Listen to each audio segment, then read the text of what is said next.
Olá, meus amores e minhas amoras, tudo bem com vocês aí? Essa é a nossa terceira aula, se não me engano, ou quarta, sobre termodinâmica. E hoje a gente vai falar da importância dessas leis que regulam a troca de calor entre os corpos aplicadas à manutenção da vida na Terra. É o equilíbrio termodinâmico no nosso planeta.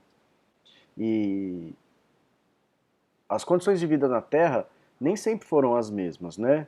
A temperatura do planeta era diferente, a composição dos gases que formam a atmosfera era outra, mas a partir do momento que a vida surgiu, ela foi evoluindo de maneira a se adaptar a essas condições que a Terra apresentava.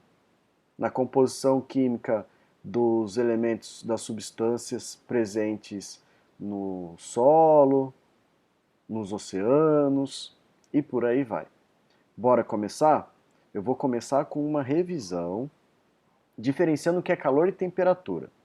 A gente viu já numa outra aula que temperatura e calor não são as mesmas coisas. Temperatura é a medida do estado de agitação interna das partículas que formam qualquer material, tá? Isso que é temperatura. Então a temperatura não é a medida da quantidade de calor de um corpo ou de um objeto, de um material, tá? É a medida do estado de agitação das partículas que formam esse material. Mesmo no estado sólido, as partículas não estão paradas. Elas vibram, elas têm uma pequeníssima movimentação, mas elas não estão paradas.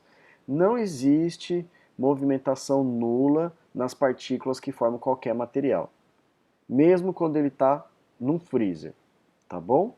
E calor, o que, que é? Calor é uma forma de energia, e essa forma de energia só existe enquanto está sendo transferida. E quando que o calor se transfere de um corpo ao outro, de um objeto para o outro?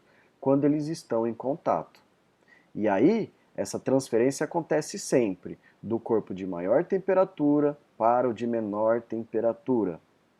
E isso é o que acontece espontaneamente na natureza. Porém, o que a gente tem nos refrigeradores e freezers é o contrário, né? A gente tira o calor, né? A gente diminui a temperatura ali, só que para isso tem um custo, ele não é espontâneo. Isso acontece com o custo da energia elétrica que se paga para isso, tá bom? Então, outra coisa legal de falar é que calor não é armazenado nos corpos. Ah, esse corpo tem mais calor que aquele. Tá errado. Se o calor é a energia que é transferida de um corpo ao outro, o corpo não armazena calor, tá bom? Bom, tem um vídeo aqui que eu já apresentei para vocês, mas é bacana mostrar de novo, que mostra o comportamento das partículas que formam os materiais nos estados sólido, líquido e gasoso. Vejam só a movimentação das partículas. Objetos que estão no estado sólido têm as suas partículas bem próximas umas das outras. Por quê? Porque existe uma força de coesão entre essas partículas que as mantém unidas. Então a movimentação é bem pequena, porque não existe nem espaço para isso, certo? Vejam só, aqui está sendo representado gelo. A gente está tratando nesse exemplo da substância água, H2O. Vejo que a forma é definida e o espaço que o corpo ocupa também. À medida que ele recebe calor de uma fonte de calor, que pode ser o sol, o fogo do fogão, de uma fogueira, a movimentação aumenta porque afrouxa a união dessas partículas. E aí ele se torna um fluido, com mais movimentação. A forma não é definida, né? A forma vai ser a do recipiente, mas à medida que se transfere mais calor, a agitação aumenta bastante. E aí você não tem nem a forma e nem o volume definido. Isso é característico dos corpos gasosos. Vejam como é intensa a movimentação.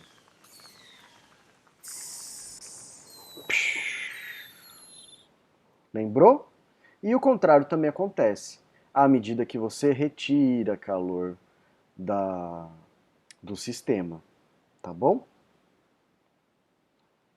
Continuando, então o equilíbrio térmico sempre acontece com a transferência de calor do corpo que tem maior temperatura para o de menor temperatura. E esse equilíbrio é atingido quando as temperaturas se igualam. Vejam na representação do desenho de baixo. Bolinha vermelha, maior temperatura, que vai estar em contato com um outro material de menor temperatura, representado pela bolinha azul. Quando esses dois corpos estão em contato, aqui na figura do meio, embaixo, começa a transferência de calor. Então muda a movimentação das partículas, até que ela seja semelhante quando a gente atinge o equilíbrio térmico, que aí as temperaturas se igualam. Tá tudo na mesma cor aqui no desenho da direita. A transferência de calor acontece do corpo de maior temperatura para o de menor temperatura, isso já falei, já frisei bastante para vocês. E o equilíbrio térmico é atingido quando a temperatura deles se iguala. Mas em que temperatura será que acontece esse equilíbrio térmico? Será que é uma média matemática que se faz? Se eu pego água a 80 graus e misturo com água a 20 graus, 20 mais 80, mais 20 dá 100, dividido por 2 dá 50. O equilíbrio vai acontecer a 50 graus? Nananina não, não é assim que funciona, porque depende. Depende da quantidade de água que você colocou, que está a 80 graus, e da quantidade de água que você colocou, que está a 20. E outra, e se você misturar, ao invés de água, você misturar água quente com óleo gelado? E aí?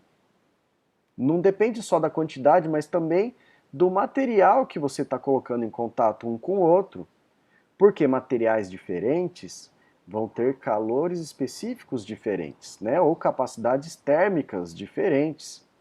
Existem substâncias que esquentam e esfriam com mais facilidade do que outras, né? Você percebe isso quando vai na praia. O mar e a areia estão submetidos ao mesmo calor do sol, mas por que a areia está muito mais quente? Porque ela esquenta com mais facilidade. Mas esses materiais que esquentam com mais facilidade também esfriam com mais facilidade. Pode ver que à noite a coisa se inverte. Parece que a areia está geladinha e o mar vai estar quente, depois de receber calor do sol uma tarde inteira, né? Então, do que depende a temperatura em que é atingido esse equilíbrio térmico? Então depende da temperatura desses materiais, né, antes de serem postos em contato, do tipo de material que a gente está falando, porque cada substância, cada material tem um calor específico, e da quantidade de material que você vai colocar em contato. E isso a gente tem naquela formulinha que eu passei para vocês, que por enquanto não precisa ser decorada para quem é do ensino fundamental aí, 7º ano. A gente chama de que macete. Macete é a maneira que os velhos igual a mim chamam uma dica. Tem um macete para você decorar a tabuada. Entendeu? É uma dica, tá? Que macete. Então, M é a massa. Então, depende da quantidade de material que você põe em contato. O C é o calor específico, que varia de substância para substância. É a facilidade ou a dificuldade com que recebe calor. E o ΔT é a variação da temperatura, né? Da temperatura inicial à temperatura final, depois de colocar esses corpos em contato. Beleza? Olha só, para você ter uma ideia.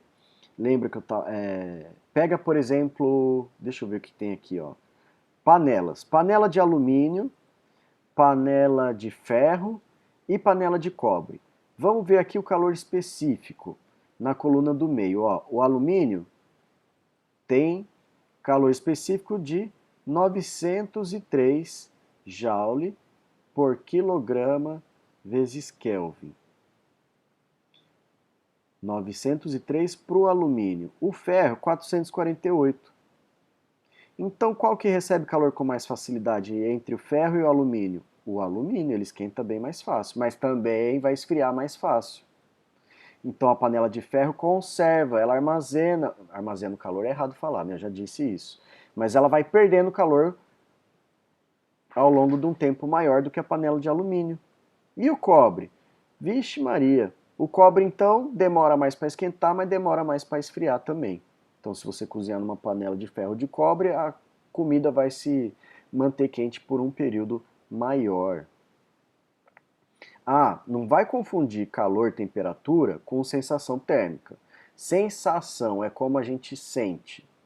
E isso está ligado à nossa pele, né? Como a nossa pele recebe a temperatura ambiente e também como o nosso cérebro interpreta isso, tá? E a temperatura que a gente sente o ambiente depende de várias coisas.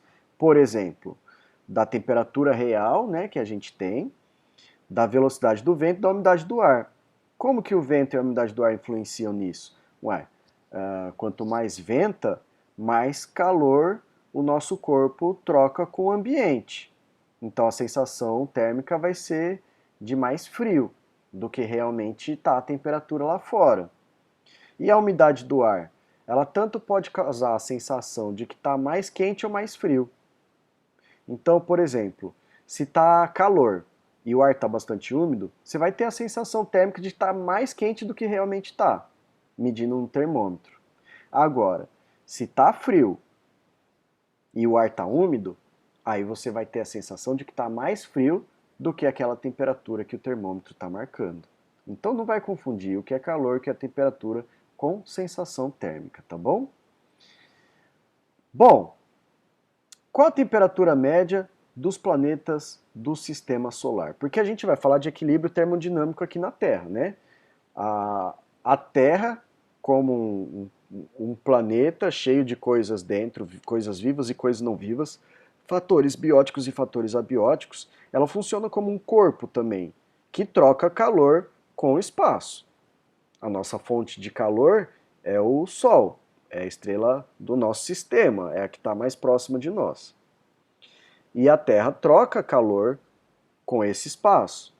E as coisas que estão dentro da Terra também, né? Que estão ali na superfície da Terra e até o que está lá no interior da Terra. O magma e tudo mais. Então, quando a gente muda as coisas de tamanho, né, pensando nessa escala gigante planetária, o planeta Terra também funciona como um corpo que troca calor. Vejam só, então a gente tem, esses são os planetas do sistema solar, né? Mercúrio, Vênus, Terra, Marte, Júpiter, Saturno, Urano e Netuno. Na ordem do mais próximo do Sol para o mais distante. O mais próximo Mercúrio, o mais distante Netuno. É de se esperar que Mercúrio, sendo o planeta mais próximo do Sol, seja o mais quente, e Netuno, sendo o mais distante, seja o mais frio. Mas não é isso que acontece exatamente. Por quê? Pode ver aqui, ó, que Vênus é o segundo planeta mais próximo do Sol, só que ele é bem mais quente na temperatura média do que Mercúrio. A partir daí, aí sim, ó, a temperatura média vai diminuindo conforme aumenta a distância do Sol. Mas o que explica, por exemplo, isso? O que explica é que gases, planetas que têm atmosfera, que têm gases envolvendo ele, dependendo da composição desses gases, de quais são eles podem segurar esse calor, eles podem reter calor ou não. Mercúrio, por exemplo, que não tem atmosfera, durante o dia esquenta muito, mas durante a noite esfria muito também, vai para temperaturas negativas. Então, na média, é 170 graus Celsius. Mas não é, a amplitude que isso varia é muito grande.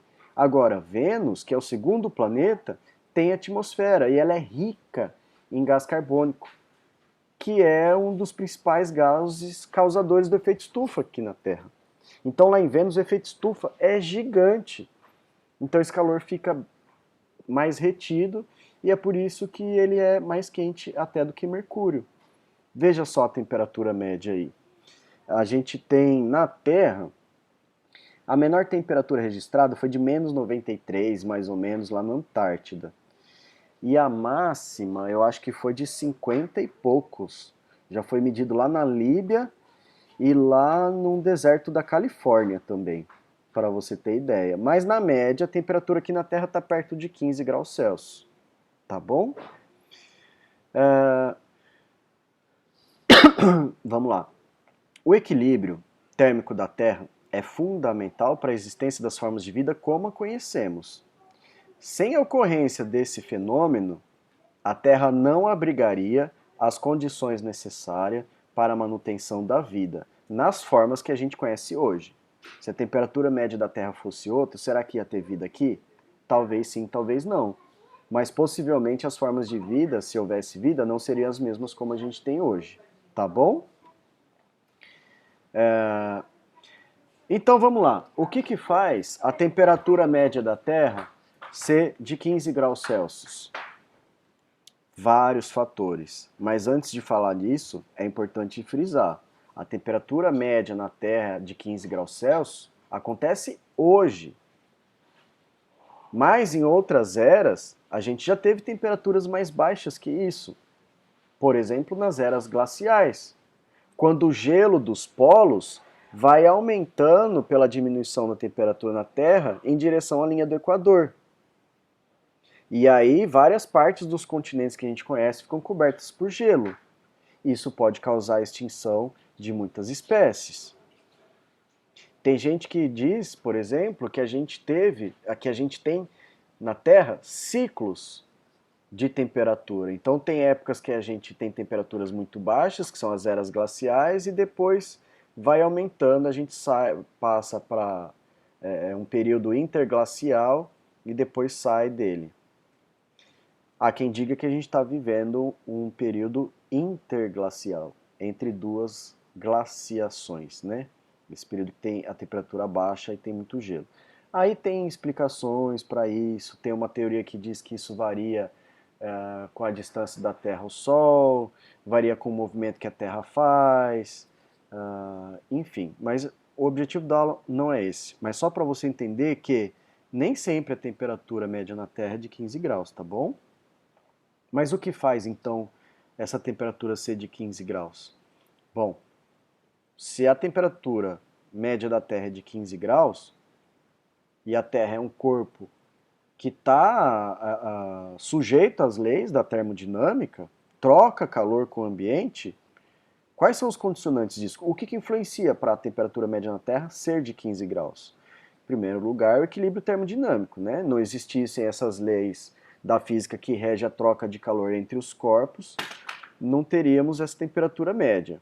Não teríamos sequer o ciclo da água, né?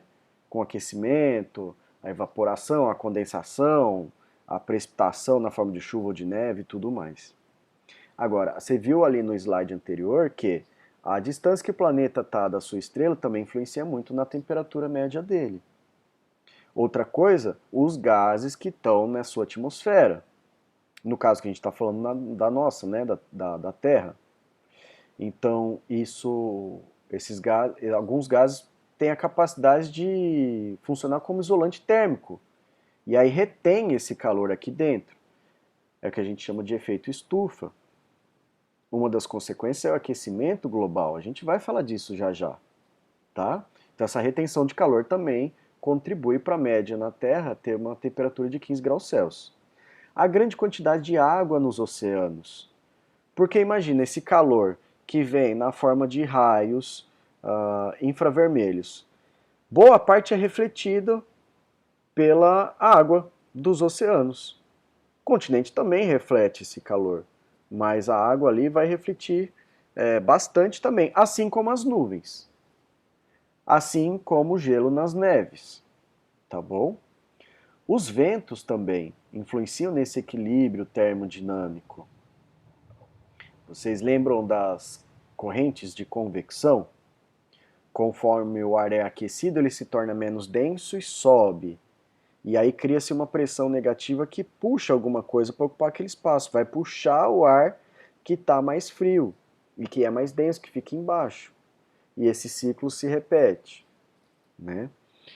As florestas também, porque elas concentram umidade, a evaporação de água por essas plantas é bastante grande. Pensa na Amazônia. As plantas transpiram.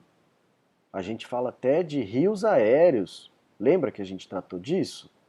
Então, essa grande umidade da evapotranspiração da Amazônia, levada pelos ventos, vai carregar essa umidade para outros lugares. Então, essa dinâmica influencia na temperatura média do planeta Terra também. E, por último, a ação humana interfere muito nisso. Você vê, depois que a gente passou por um período de industrialização, com liberação de mais gases poluentes na atmosfera, a temperatura média do nosso planeta aumentou bastante. Então não varia só conforme a quantidade de calor que o Sol manda para a gente, não. A ação humana também contribui para mudanças na temperatura média do nosso planeta. Vamos detalhar isso? Efeito estufa. Ora, o Sol é a nossa principal fonte de energia. Ele manda luz e calor para a gente, na forma de raios, que alguns a gente enxerga, outros tipos a gente não enxerga. A luz que a gente enxerga a gente chama de luz visível, né? São luzes coloridas que vão do vermelho ao violeta, mas o que está abaixo do vermelho, o que está além do violeta, a gente enxerga. Os infravermelhos e os ultravioletas nós não enxergamos. Ultravioleta, algum deles podem causar mutações no nosso DNA, inclusive originar câncer de pele. Agora, os infravermelhos, alguns tipos, são percebidos na forma de calor, tá bom?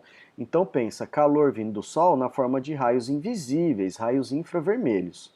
Uma parte deles, ao atingir a nossa atmosfera, é refletida de volta para o espaço, cerca de 30% desses raios, mas 70% entra e atinge a Terra.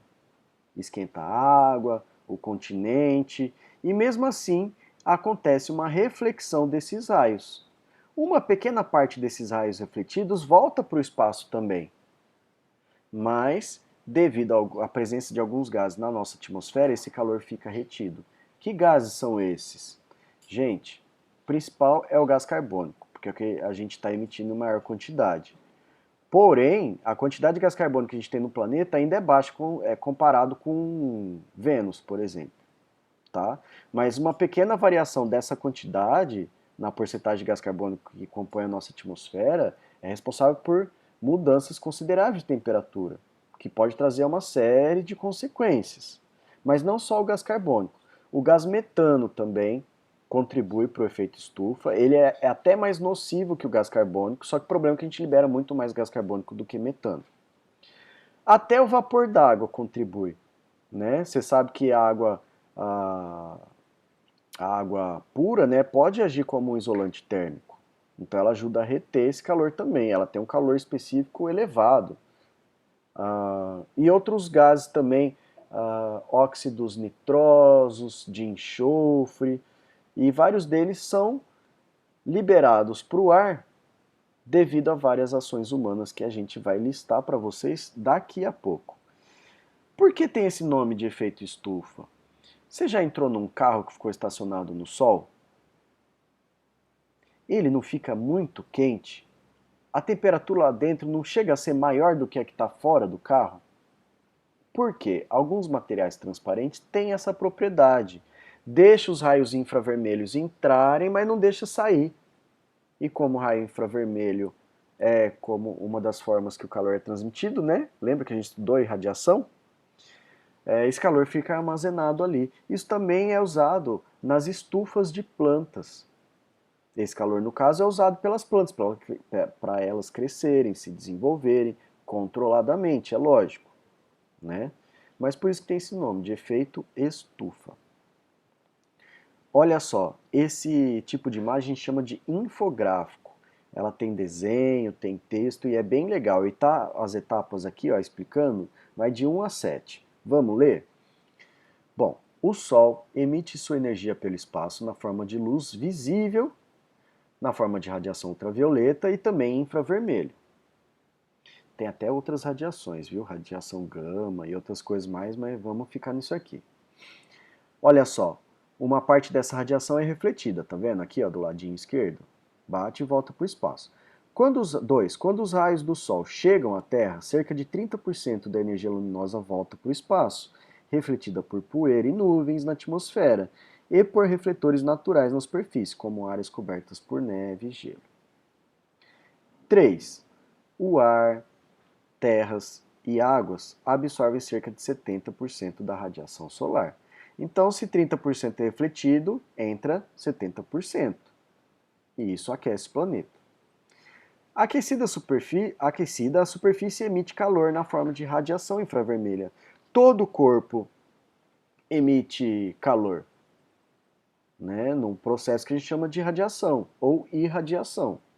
O sofá onde eu estou sentado, o meu corpo mesmo, o computador onde eu estou gravando essa aula, todos os objetos emitem, né? Porque essa radiação é emitida a partir da movimentação das partículas que formam os objetos. E como nenhum objeto tem suas partículas paradas, todo objeto emite radiação, calor na forma de radiação. Então, uma parte é refletida para o espaço, mas gases do efeito estufa segura esse calor. Vamos ver os 5 aqui, ó. Um pouco da radiação térmica da Terra vai para o espaço, mas a maior parte é retida na atmosfera, absorvida por vapor d'água, dióxido de carbono, que é o gás carbônico, e outros gases do efeito estufa. 6. Se não fosse o calor retido pelo efeito estufa, o planeta congelaria a uma temperatura média de 17 graus Celsius negativos. Isso é importante falar, o efeito estufa é um fenômeno natural. Não é só causado pelo homem. Vênus, por exemplo, não é habitado por humanos, o efeito estufa lá é gigantesco. Por isso que é o planeta mais quente do sistema solar. Então ele é natural, devido à presença de certos gases na atmosfera, que agem como isolantes térmicos. Não fosse o efeito estufa, que é natural, a temperatura do nosso planeta ia ser bem menor do que é. Você viu aí, ó, menos 17 graus Celsius. Então essa temperatura que a gente tem no planeta é condicionada também pelo efeito estufa. E as formas de vida que habitam a Terra também. O problema é a intensificação desse efeito estufa. Devido a ações humanas, a gente está liberando mais gases para o ar, causadores do efeito estufa. Então esse efeito de segurar calor está aumentando. E aumenta a temperatura do ar, da água dos oceanos, a temperatura dos continentes. Tá? Vamos ver o 7 aqui. Ó. Segundo o IPCC, os milhões de toneladas de carbono jogados pela ação humana na atmosfera ampliam o efeito estufa, causando aquecimento do planeta. Como assim emissão de carbono? Dióxido de carbono ou gás carbônico. É carbono, tá? Tem carbono na composição dessas moléculas aí. Vamos ver a última parte aqui, ó. Segundo cientistas que defendem o aquecimento global, porque é uma teoria, né? Tem outra teoria que fala que o planeta está esquentando porque é o ritmo natural das coisas. Lembra dos ciclos de glaciações? São jogadas pela ação humana na atmosfera milhões de toneladas de carbono. Ao aumentar a concentração desse e outros gases, o homem amplia o efeito estufa, provocando o aquecimento do planeta. O aquecimento maior do que aquele que é natural, né? Veja só esse gráfico mostrando que desde antes de Cristo a temperatura do planeta não era tão elevada. Dizem que a última glaciação que a Terra viveu foi há mais ou menos entre 7 e 10 mil anos. Então olha só, temperaturas baixas. A partir ali, ó, do século passado, aí a emissão de carbono vai lá para cima. Devido ao aumento da industrialização dos países, o aumento das queimadas de florestas e por aí vai. Bom, aí um outro infográfico que explica também o que o outro está explicando, né? O lado bom do efeito estufa, o lado mal do efeito estufa, mas o que eu queria mostrar... Eita, a minha imagem ficou em cima. Bom, eu vou ler para vocês então. Ó. Ações humanas que mais liberam gases do efeito estufa. Queimada de floresta. Toda queima libera monóxido de carbono, dióxido de carbono, né? Então você tem essa emissão de carbono. E esses gases são causadores do efeito estufa. O Brasil nunca queimou tanta floresta como nos dias atuais. Então a gente precisa cobrar dos nossos governantes, não só do seu vizinho para ele não queimar a folha no quintal quando ele corta a grama, né? Mas cobrar ações dos governantes, ações de fiscalização, de punição, para quem comete esses crimes ambientais. Mas o que a gente tem visto é o afrouxamento dessa legislação, a diminuição da fiscalização. O IBAMA está sendo desmontado. Tem pessoas acusando o nosso ministro do meio ambiente. Então a gente está vivendo um período crítico, que traz até consequências econômicas. Muitos países ricos podem deixar de fazer acordos comerciais com o Brasil. E aí o Brasil deixa de vender produtos para outros países. Quem exporta coisa pode ter acordos desfeitos, porque outros países não vão querer comprar da gente. Ou não, não vou fazer acordo com quem está acabando com a Amazônia. Bom, que mais que libera gás do efeito estufa? Ó, queima de combustíveis fósseis, tanto pelas indústrias como por veículos automotores. Então essa fumaça que sai do escapamento de qualquer veículo, seja um busão, uma moto, um carro, também contribui para o efeito estufa.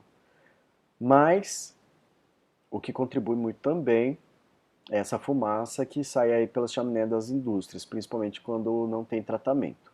Mas mesmo quando é tratado, solta gás carbônico para o ar. Então, gente, os nossos hábitos de consumo também influenciam. Porque muitas vezes aquilo que a gente consome, para ser produzido, consome energia, e essa energia vem da queima de combustível fóssil. Tem 3 tipos de combustíveis fósseis: petróleo, carvão mineral, gás natural. Os 3 podem ser queimados para movimentar máquinas nas indústrias. Então pensa direito se você precisa mesmo de um tênis novo ou se é um capricho. Se você precisa comprar um celular novo ou se isso é um capricho. Quantas calças jeans você tem? Você precisa de mais ainda? A gente precisa repensar nossos hábitos de consumo.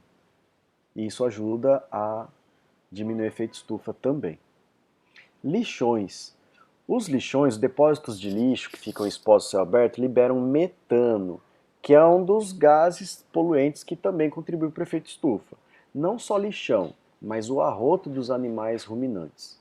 Esses rebanhos aí de boi, de porco, de ovelha, cabra, enfim.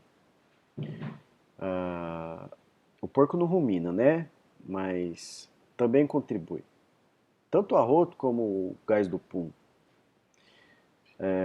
Para você pensar, falar, nossa, professor, mas é considerável isso? Falar de arroto de vaca? Gente, tem mais vacas e bois no planeta Terra do que seres humanos. A gente tem mais ou menos 7 bilhões e 200 milhões de habitantes no planeta Terra. E tem mais boi e vaca do que isso. Mas tem espaço para criar isso? Quando não tem, eles arrumam. Como? Arrancando floresta. É o que está acontecendo no Brasil. A gente está vendo o Pantanal perdendo espaço para pasto, onde vai ser colocado o boi. A Amazônia também. O Cerrado também. Tá? Outra ação humana. Usos de fertilizantes nitrogenados na agricultura. Então, alguns óxidos de nitrogênio que são usados para adubar a terra também são poluentes do efeito e causadores do efeito estufa. Mas e aí? O que pode ser feito? Então, primeiro, a gente, nas nossas ações individuais, é repensar o nosso consumo. Mas falando em ação governamental, tem que ser diminuir a emissão de gases do efeito estufa, diminuir a emissão de metano, repensar esse tanto de rebanho que tem aí, né? A queimada de floresta. Então a gente tem que, para reverter, preservar o que tem e plantar mais ainda, reflorestar. Assim a gente começa a reverter esse quadro de muita emissão de gás do efeito estufa e a gente começa a tentar, pelo menos, parar esse quadro que está aí.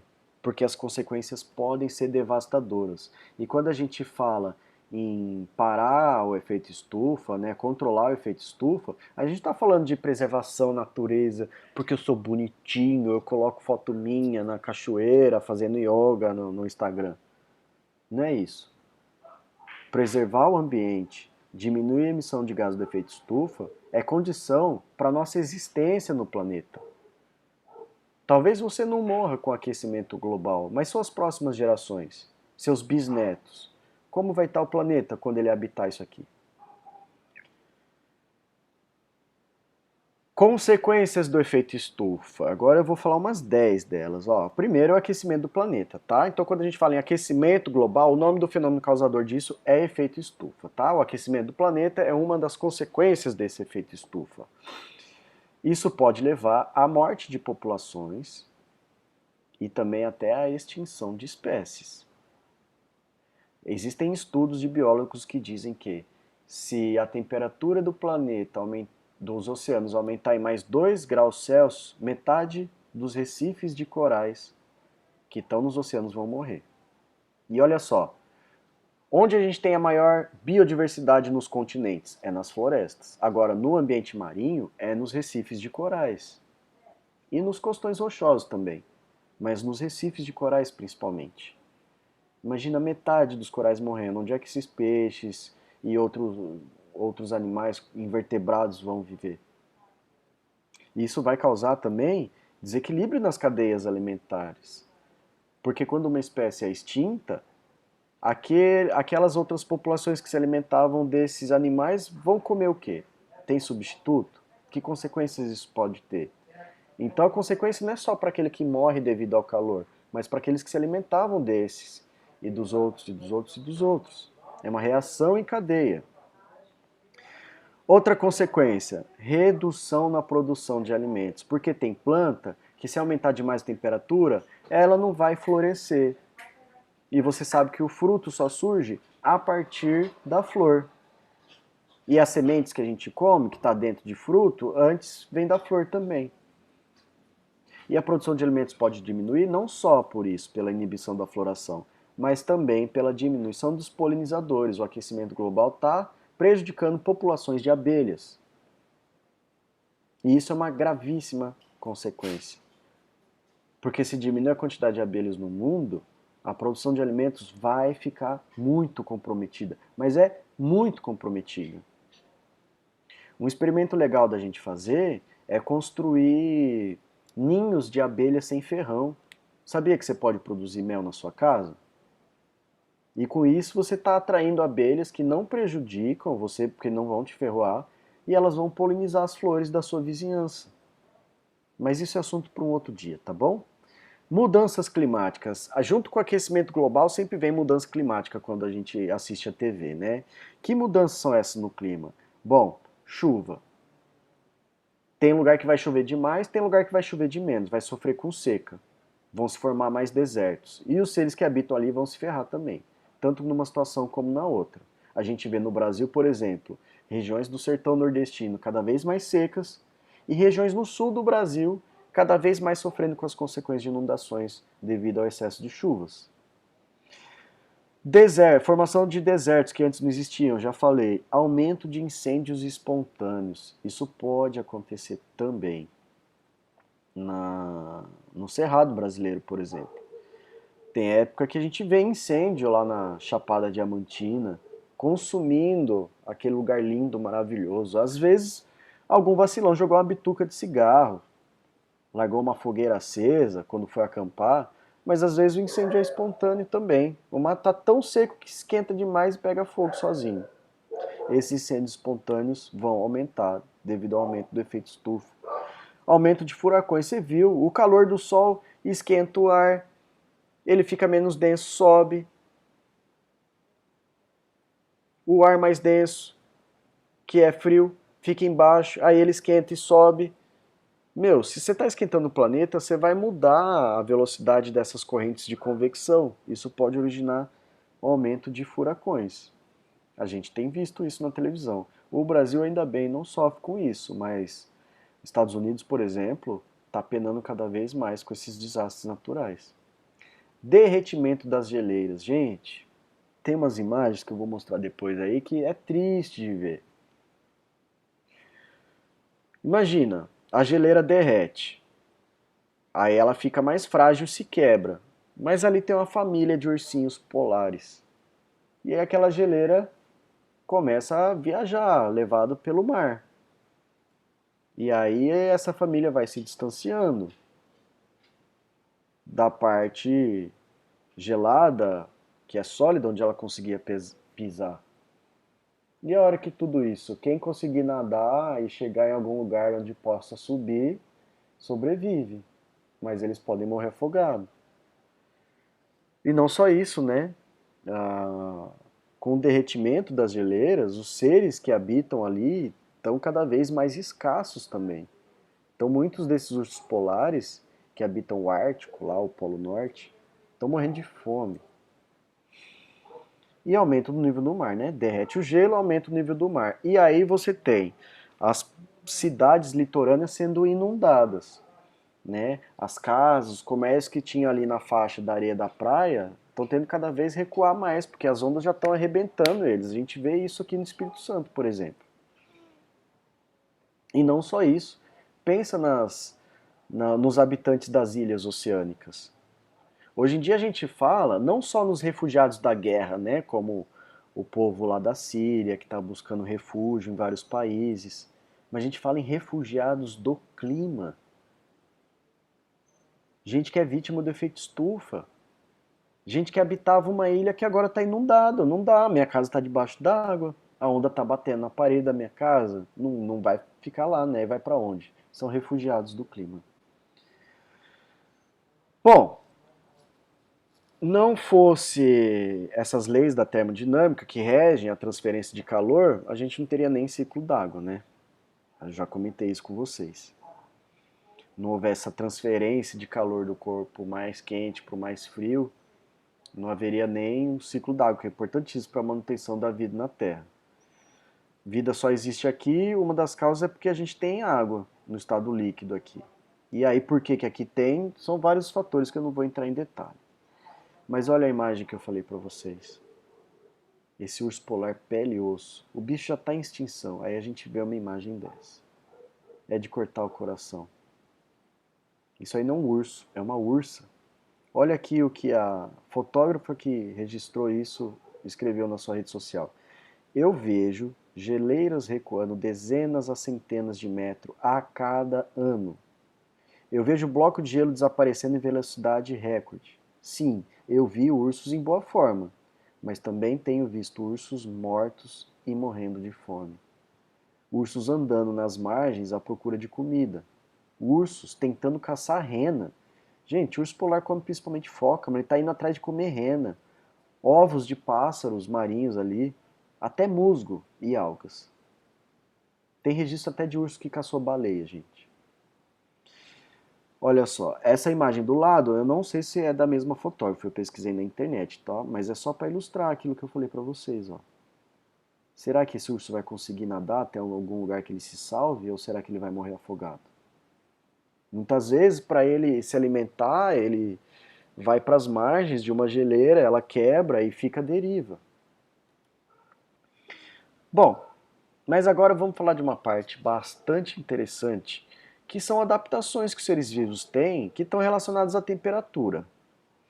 Gente, quando a gente fala de adaptação de um ser vivo, é bastante comum um erro, tanto na fala que a gente vê nesse programa de televisão, como até alguns professores de ciência ou biologia nas escolas. Ah, o cacto tem espinho ou armazena água porque é para ele resistir ao calor. Quando você fala esse parece que ele desenvolveu isso para com uma finalidade. Não é assim que acontece. O cacto surgiu nesse ambiente que já era árido e se moldou a ele. Ele evoluiu ali. Então não existe uma causa e consequência, tá? Essas coisas andaram juntos porque esse ser evoluiu ali. Só um exemplo, tá bom? Então olha só, mamíferos que vivem na neve têm bastante gordura no corpo. A gordura atua como um isolante térmico. Diminui a troca de calor do corpo desse ser com o ambiente externo ao corpo, que é bastante gelado. Por exemplo, foca, leão marinho, lobo marinho, elefante marinho e morsa. Tem várias semelhanças entre eles, né? Mas são bichos bem diferentes também. Todos eles têm bastante gordura, isso os capacita a viver ali. Existem outras adaptações também, tá? Diminuição do tamanho da orelha, pelos no corpo e por aí vai. Baleia também tem uma grande quantidade de gordura no corpo. Olha que cena lamentável aí, caçadores de baleia destrinchando uma baleia. Mas é porque óleo de baleia é usado em cosmético, tem gente que come essa gordura de baleia e tudo mais. Eles não estão aproveitando a gordura, a pele da baleia, porque é uma coisa necessária à sobrevivência. Não, isso aí é busca de dinheiro, de lucro, exploração da fauna para obter riqueza. Olha aí, gordura de baleia sendo servida. E não é só esquimó que come isso, não. Mas gente que é turista, vai para um lugar gelado, o cara vende lá no restaurante, ele quer experimentar e estimula essa cadeia de caça à baleia. A gordura isolante térmica ajuda a manter a temperatura corpórea por evitar a perda de calor do corpo para o ambiente, já falei. Olha só, isso é uma raposa que vive na neve. Olha que bonitinha. Aí, ó, um exemplo aqui de. Bom, depois eu falo nisso. Eu vou falar de seleção natural, evolução, porque ela é branca e está na neve, mas é assunto para uma outra aula. Raposa da neve, raposa do deserto. São duas espécies diferentes, mas são raposas. Tem bastante diferença entre elas, né? Uma que é óbvia, é o tamanho da orelha. Os animais trocam bastante calor pelas orelhas.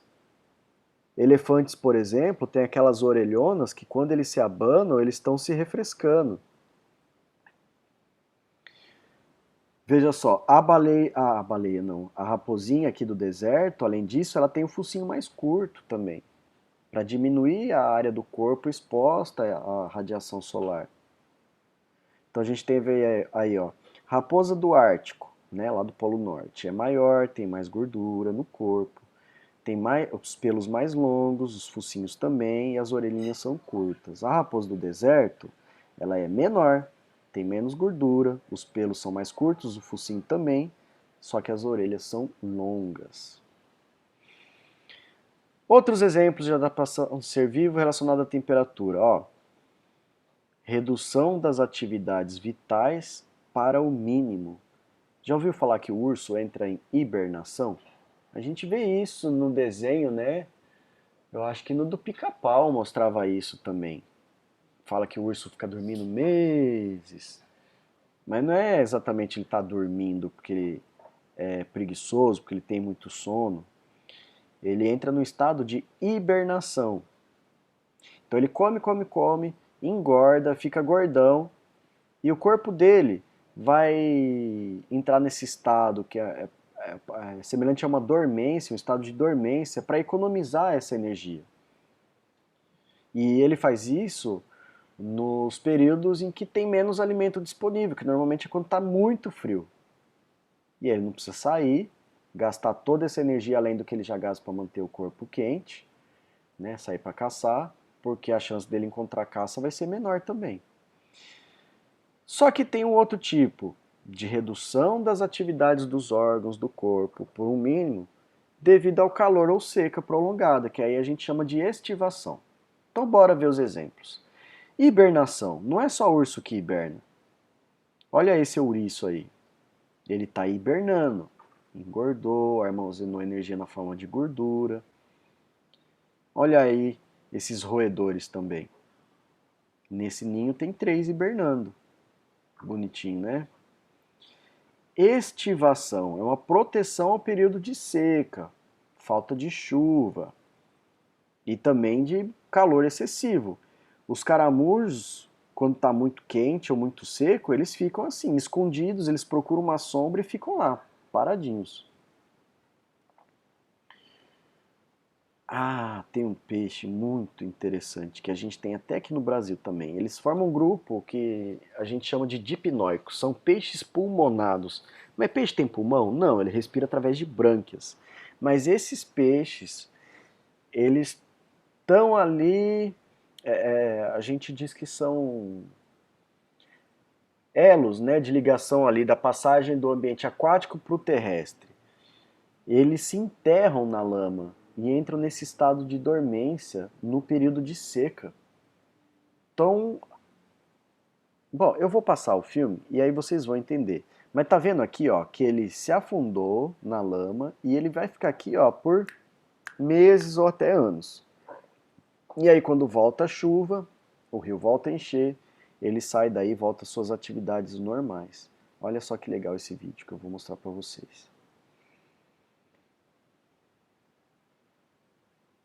Tem peixes desse tipo no Brasil, viu? E não é que ele tem pulmão. Ele armazena ar na bexiga natatória. A bexiga natatória é um órgão que auxilia eles na flutuação, né? Se ele quer nadar mais em cima na água, mais embaixo.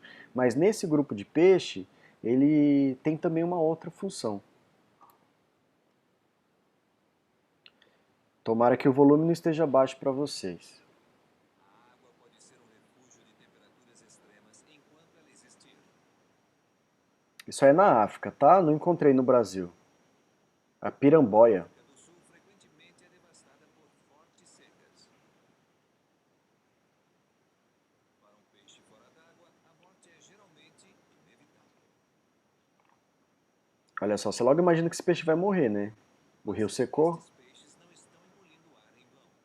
Sua bexiga natatória forma uma espécie de pulmão, permitindo que eles tirem oxigênio diretamente do ar. A piramboia escapa do calor escaldante se enterrando. Olha lá, a piramboia vai se enterrar naquela lama. Ele engole a lama para escavar uma câmara, eliminando-a pelas guelras. Ela engole a lama e elimina pela guelra.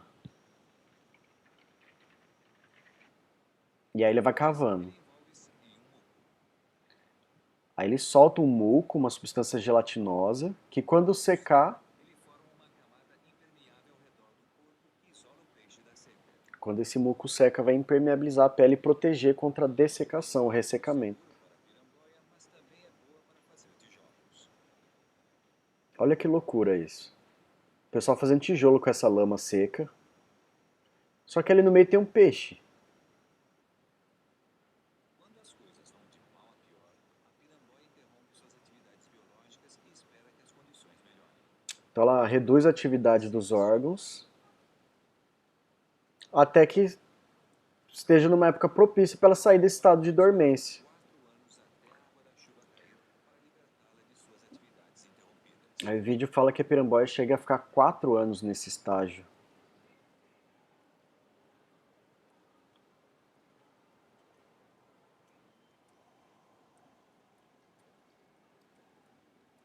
No final do período de hibernação, esta piramboia começou a utilizar seus músculos como alimento. Mas ela ainda tem forças suficientes para voltar à água. Não é que ela come o músculo dela, ela tira energia do músculo, ela perde massa muscular, tá? Igual a gente se ficar sem comer.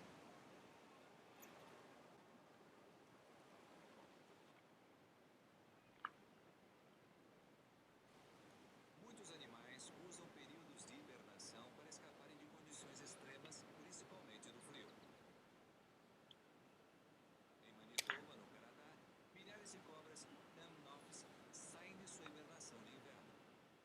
Então, antes estava mostrando estratégia de diminuir a atividade do corpo por causa do calor, agora é do Esse tipo de frio. cobra, Olha o os tanto de anões são cobra. curtos aqui e é uma corrida para o acasalamento. Elas vivem num clima muito gelado. As fêmeas, maiores, são dominadas pelos machos e podem superá-las na proporção de 1000 para 1. Elas vivem perigosamente porque o inverno pode voltar rapidamente. A queda na temperatura esfria sua paixão e elas correm de volta para suas tocas para escapar do frio que se aproxima.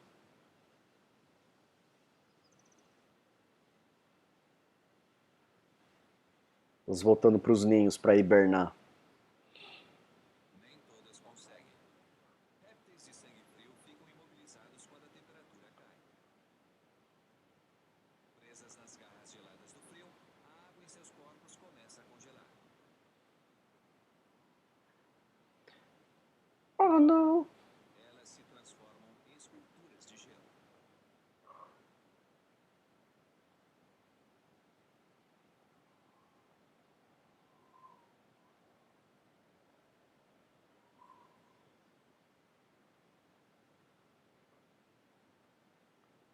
Com o degelo do amanhecer, uma ressurreição lentamente se inicia. Não acredito. Será que com calor ela sai desse estágio de congelamento? Este tipo de cobra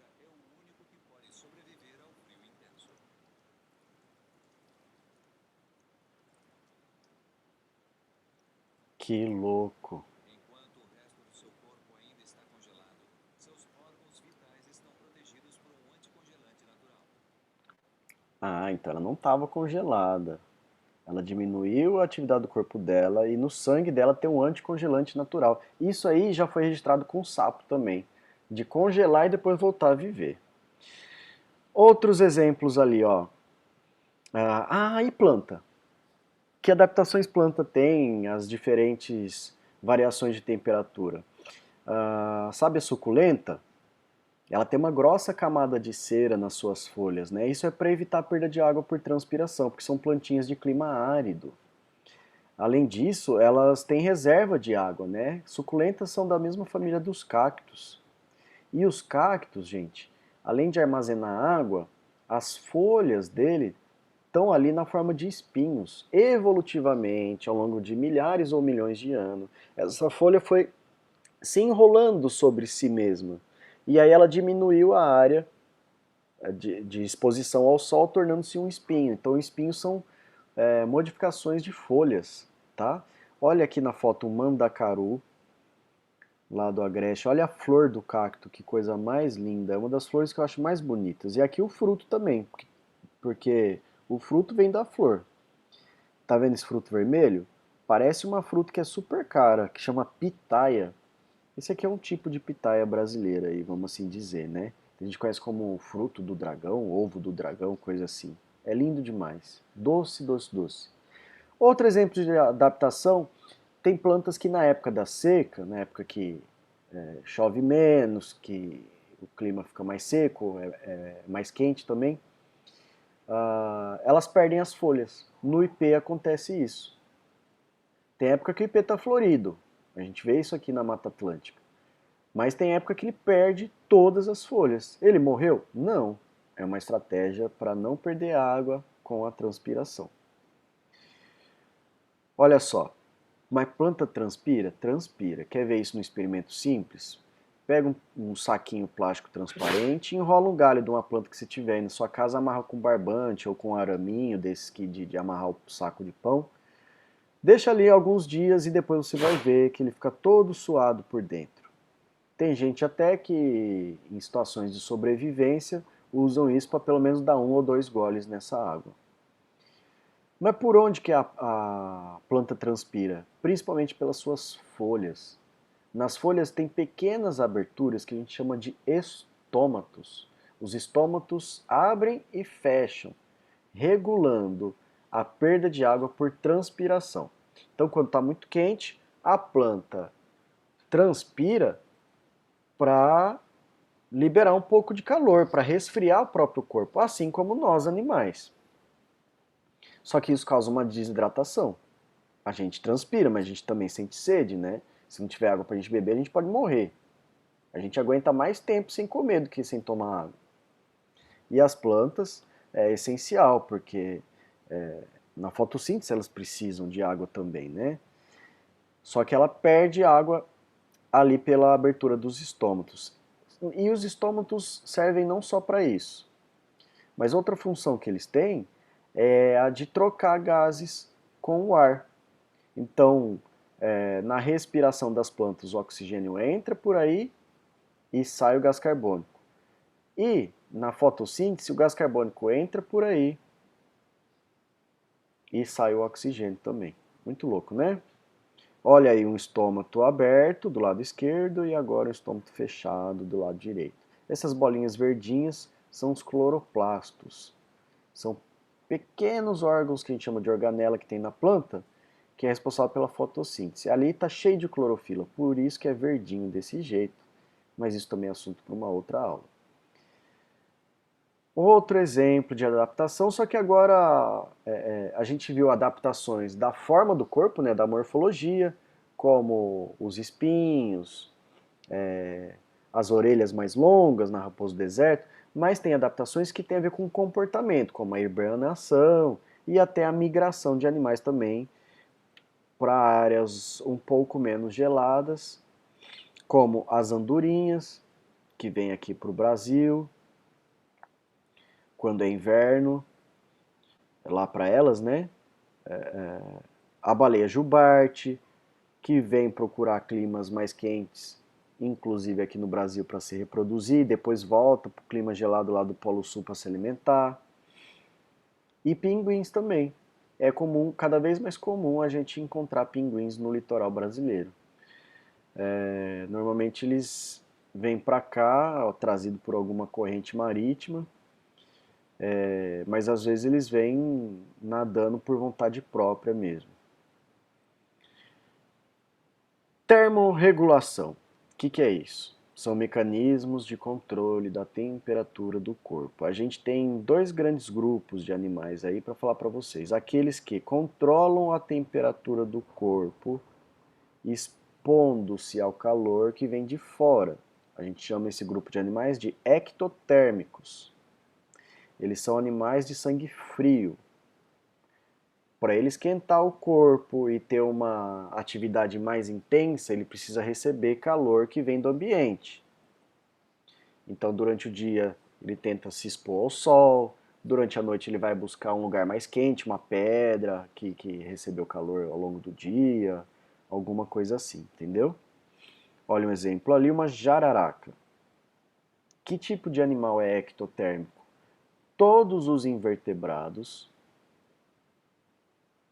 peixes, anfíbios e répteis.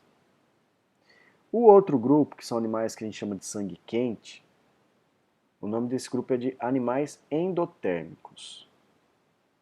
Eles mantêm o corpo aquecido devido a calor que vem de reações químicas que acontecem dentro do seu corpo. Nós, por exemplo, somos animais endotérmicos. Olha aí a pretinha, que linda com esse sorriso. Mas não só os mamíferos, nós somos animais mamíferos. Todos os mamíferos são animais de sangue quente, são endotérmicos, mas também as aves. Então, como animais endotérmicos, a gente tem só o grupo dos mamíferos e das aves. Todos os outros animais, sejam vertebrados ou não, se não for ave nem mamífero, não é animal de sangue quente, é animal de sangue frio. Precisa do calor de fora do corpo para se esquentar. São animais ectotérmicos. Olha só esse gráfico. Veja só, do lado esquerdo, variação da temperatura do corpo. O rato, que é um mamífero, a temperatura do corpo não varia. Mas o lagarto, que é um réptil, um animal ectotérmico, a temperatura varia. Conforme a temperatura do ambiente aumenta, a temperatura interna dele também aumenta. Agora, a variação do metabolismo. O lagarto, conforme aumenta o calor, aumenta a atividade dele, aumenta as reações químicas que acontecem dentro dele. Agora, no caso do rato, também varia. Depende, se está frio, se está calor, né? Então, quando está muito frio, não é muito intenso a atividade dele, nem quando está muito quente também não.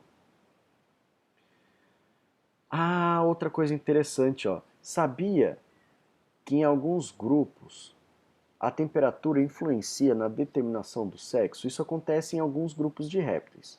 Nós, por exemplo, seres humanos, o nosso sexo, se a gente é homem ou mulher é difícil falar, né? Mas se a gente vai ter pênis ou vagina, isso é determinado pelos nossos genes. A gente tem cromossomos sexuais no núcleo das nossas células. E lá está definido geneticamente se vai ter pênis ou vagina, certo?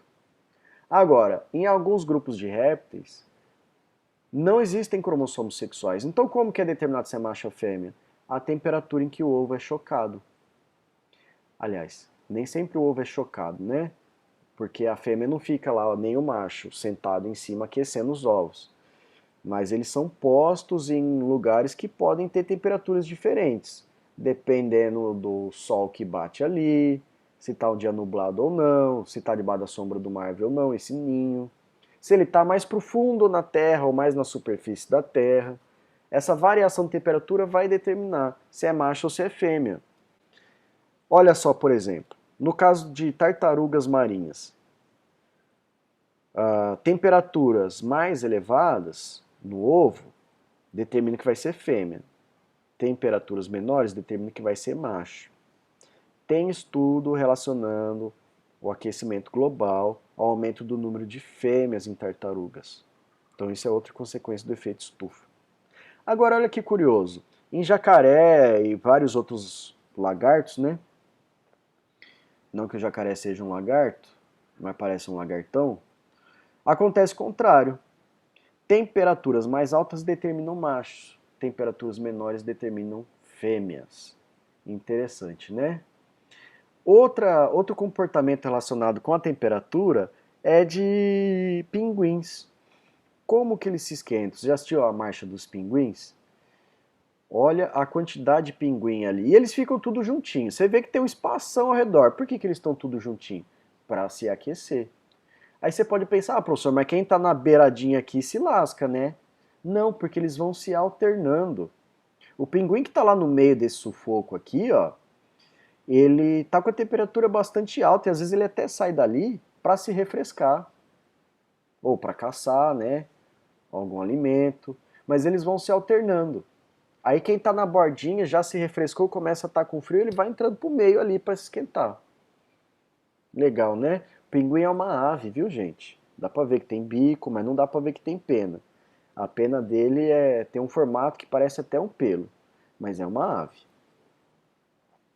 Agora vamos falar de seres humanos. Já falando de planta, já falando de várias coisas aí, vamos falar de ser humano agora. Como que a gente regula a temperatura do nosso corpo? A gente, o calor gerado vem das reações químicas do nosso metabolismo, né? Coisas que acontecem dentro do corpo. E a energia para essas reações químicas acontecerem, a gente retira do alimento. Então, o alimento é nossa fonte de energia e calor também é fonte de energia. Então, você tem energia química do alimento sendo transformada em energia térmica. E como que a gente, em situações que a temperatura interna do corpo está muito elevada, como que a gente libera calor? Como que a gente troca calor com o espaço? Com o ar que nos rodeia, né? Duas maneiras. Uma, o cérebro manda uma mensagem para circular mais sangue nas partes mais superficiais do corpo. Pode ver que quando a gente pratica esporte, principalmente quem tem a pele muito clara, né, fica até com as bochechinhas vermelhas. Tá circulando mais sangue nas regiões superficiais do corpo, né, na circulação mais periférica. Só que outro mecanismo mais importante que esse até é o da transpiração. A gente tem glândulas no nosso corpo de suor, a gente chama de glândulas sudoríparas. Olha essa cobrinha aqui amarela, ó. É uma glândula sudorípara.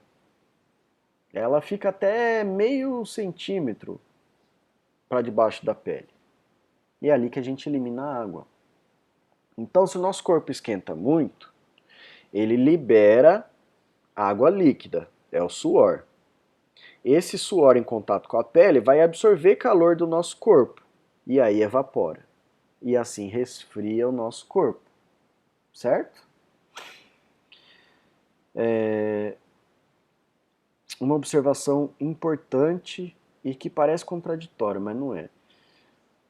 Nós, mamíferos, não estamos em equilíbrio térmico com o ambiente externo. Porque se tivéssemos, nós não seríamos animais endotérmicos, concorda? A gente estaria trocando calor o tempo todo e essa troca condicionando a temperatura interna, mas não é o que acontece. A gente troca sim calor o tempo todo, só que o nosso corpo gasta energia para manter ele aquecido independentemente da temperatura externa. Em dias quentes ou frios, a nossa temperatura é 36,5, 37, certo? Quando abaixa demais é uma situação de hipotermia, pode levar à morte. Quando está quente demais é febre, né? Também pode levar à morte. Mas são mecanismos são situações extremas. E o corpo tem seus mecanismos para evitar isso. Então a gente não está em equilíbrio termodinâmico com o ambiente externo, a gente está sempre lutando contra esse equilíbrio para manter a nossa temperatura na mesma temperatura, independente da temperatura do ar.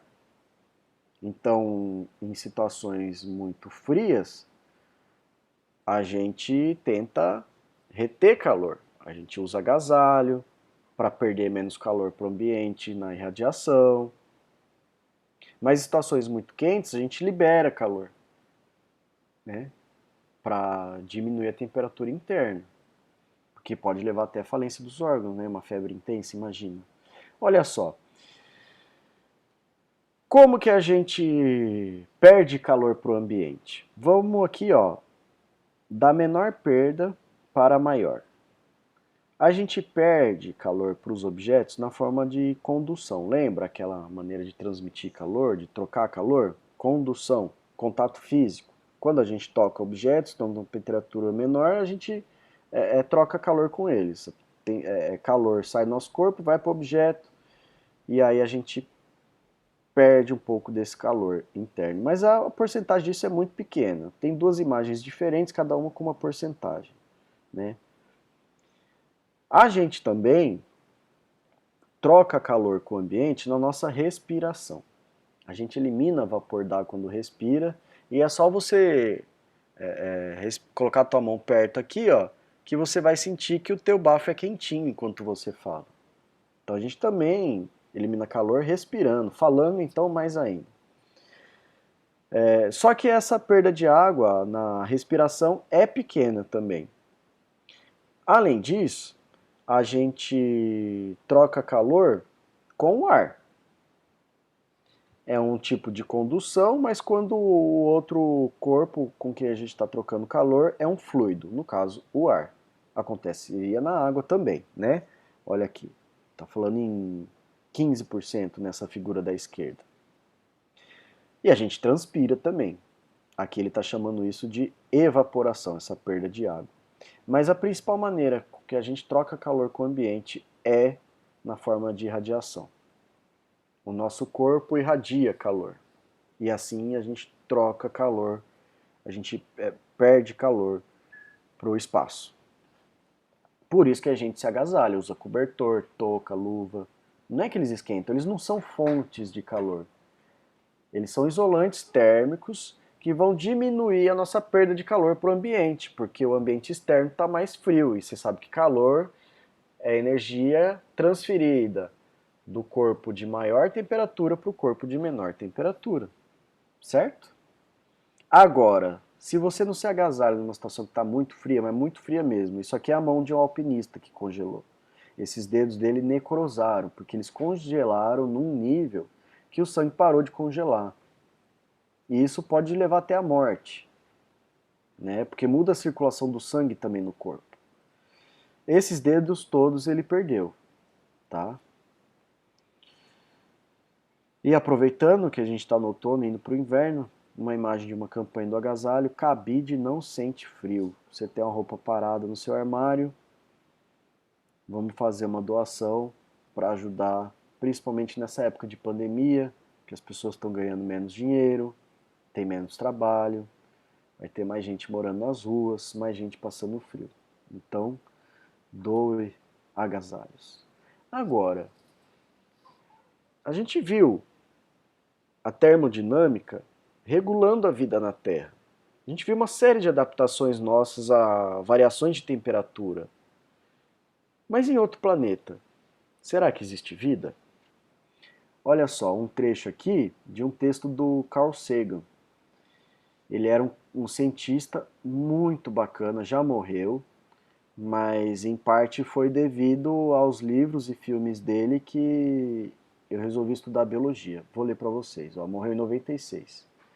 Carl Sagan, biólogo e astrônomo estadunidense, contou em um dos seus livros que há muitos anos o editor de um jornal famoso mandou telegrama a um astrônomo conceituado, pedindo que ele enviasse um texto de 500 palavras falando sobre a existência de vida em Marte. Respeitosamente, o astrônomo mandou a seguinte resposta: ninguém sabe, ninguém sabe, ninguém sabe, ninguém sabe. Como precisava de 500 palavras, ele repetiu essas duas palavras 250 vezes. E o Carl Sagan ficou sabendo disso, né? Por trás desse caso, há interessantes aspectos para analisarmos. Primeiramente, até hoje, a Terra é o único planeta onde conclusivamente há vida. Em segundo lugar, a ciência é um modo de estudar a natureza e compreender as coisas do universo. Do ponto de vista científico, não basta simplesmente achar que existe um não. O que os cientistas fazem é obter evidências e analisá-las. Até hoje, as evidências não revelaram a existência de vida fora do nosso planeta. Porém, Isso não prova que não exista. Em terceiro lugar, nosso planeta, deixa eu ler aqui, nosso planeta reúne condições para a existência da vida, tais como o seu tamanho, né, o tamanho da Terra, a distância do Sol, a composição química da crosta terrestre, dos oceanos e da atmosfera. A presença de água no estado líquido é essencial à vida em nosso planeta. Vejamos o caso do planeta Vênus, que está mais próximo do Sol e possui maior concentração de gás carbônico na sua atmosfera. Na Terra, há 0,04% de gás carbônico na atmosfera, e em Vênus, 96%. Essas condições fazem com que lá ocorra um efeito estufa muito intenso e a temperatura chega a 480 graus Celsius, impossibilitando a vida tal como a conhecemos. Haverá outros planetas no universo com condições semelhantes às da Terra e que poderia, portanto, nossa, eu não consigo ler aqui porque a resolução está baixa. E que poderia, portanto, a existência de vida, condicionar a existência de vida, enfim, provavelmente sim. Provavelmente sim. E nesses planetas que apresentam condições favoráveis, existirá de fato vida? Por enquanto, uma boa resposta ainda é. Ninguém sabe, ninguém sabe, ninguém sabe. Bacana, né? Então, assim, é provável que exista vida em outros planetas? Sim, o universo é gigante. Porém, dá para falar que existe? Não. Nem dá para falar que dá, nem que não dá. O que a gente sabe é que, por enquanto, a gente não descobriu. Pode ser que não exista mesmo? Pode. Se existir, vai ser igual às formas de vida que tem aqui? Provavelmente não. Porque lá vai evoluir a vida de acordo com as condições que tem lá. Aqui evoluiu de acordo com as condições que tem aqui. Se encontrar condições muito parecidas, talvez, mas isso é o acaso que determina, de acordo com a ciência, tá? Carl Sagan voltou a ser falado há pouco tempo. Ele teve uma das suas séries refilmadas, né, que chama Cosmos, tem no Netflix, é muito legal. E ele publicou numa revista importantíssima, que além de biólogo ele era astrônomo, né, falou ali, da possibilidade de existência em Vênus, mas não no solo de Vênus, mas nas nuvens de Vênus. E estudos recentes corroboraram com essa hipótese. Encontraram condições que satisfaziam a existência de vida lá, que tornariam isso possível. Mas encontraram formas de vida? Não. O fato de ter condição que possibilite a forma de vida como a gente conhece aqui na Terra não quer dizer que exista de fato. Tá bom? Gente, chegamos ao fim. Um beijo, espero que tenha sido legal para você falar sobre tudo isso, porque para mim foi bastante, tá bom? Se cuida, pandemia ainda tá rolando. Até a próxima e tchau!